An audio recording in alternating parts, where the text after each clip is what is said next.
I was super excited for the iPhone 17 Pro, got the orange one. This is the Pro Max. A couple of days later, I'm giving serious consideration to returning this thing. I know it's not because I paid $300 more than most of you, more on that in a sec. The real reason is way worse. On the surface, this thing is everything you'd want from a $1,700 phone. The build quality feels absolutely fantastic. Sure, it's a kind of a little bit heavier than my iPhone 15 Pro Max, but it just makes it feel that bit more solid in the hand. It seems a little bit more slippy, but it just feels more solid, more premium, just more even right out of the box, I didn't charge this. The battery life feels really solid. If you've got the eSIM version, which isn't available on this side of the pond where I am, you're going to get a little bit more battery. This, even with a 48 gig iCloud backup, this just soldiered on. In fact, on the first day, I didn't charge it, and I didn't actually have to charge it until I was going to bed. But inside this, you've got the A19 Pro chip, which is Apple's greatest, latest chip that they're putting into their phones. Now, that means everything should be faster. Does it feel faster? Compared to the iPhone 15 Pro Max, it's a little bit snappier, but it's still just pretty damn smooth.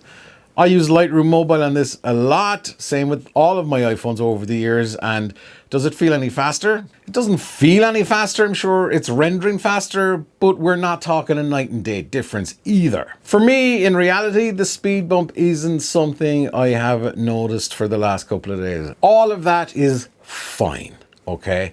But then I paid $1,700, or what I really paid was €1,469 for the iPhone 17 Pro Max. In the States, where lots of you are, that's $1,199 plus sales tax. Either way, it's probably $250, $300 more. On this side of the pond, thanks to the EU, Apple's regional pricing, and the whole VAT thing, we're used to that kicking.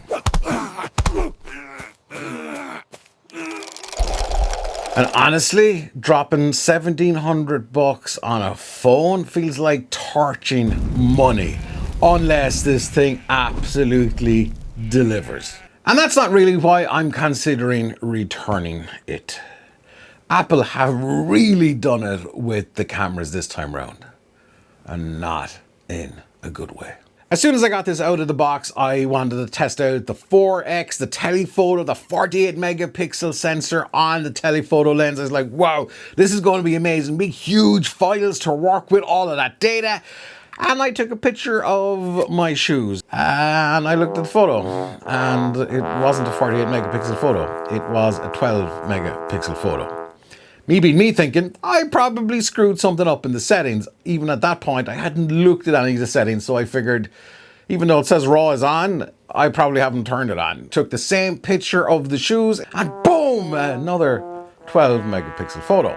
And I was scratching my head again thinking, I even went to ChatGPT, and I said, go research this and come back to me and explain what's going on. While ChatGPT was off doing that, I was pressing more buttons, I was checking things out, I was taking a lot of photos of my shoes, and each time 12 megapixels. Except this one time when I got a 48 megapixel photo of my shoes, I was like, yes, it's working, something I've changed. And took another photo, exact same position, boom, a 12 megapixel photo.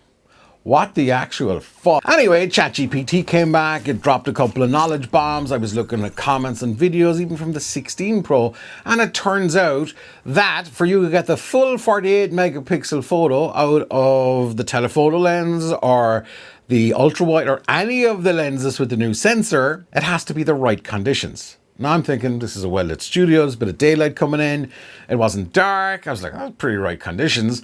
Nope. Apple has decided that it tells you when the right conditions are, and then that's when you get the 48 megapixel photos.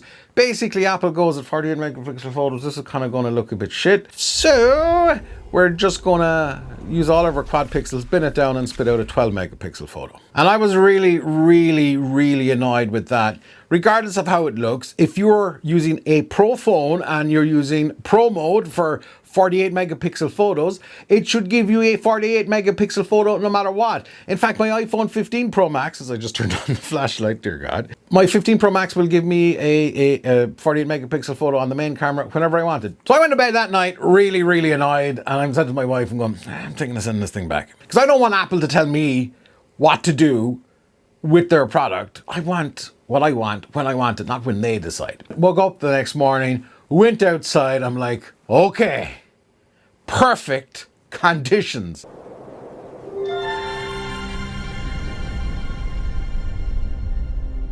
Except I didn't get 12 megapixel photos this time. I know what you're saying. Vic, you got a 48 megapixel photo. No, I didn't. I got a 36 megapixel photo.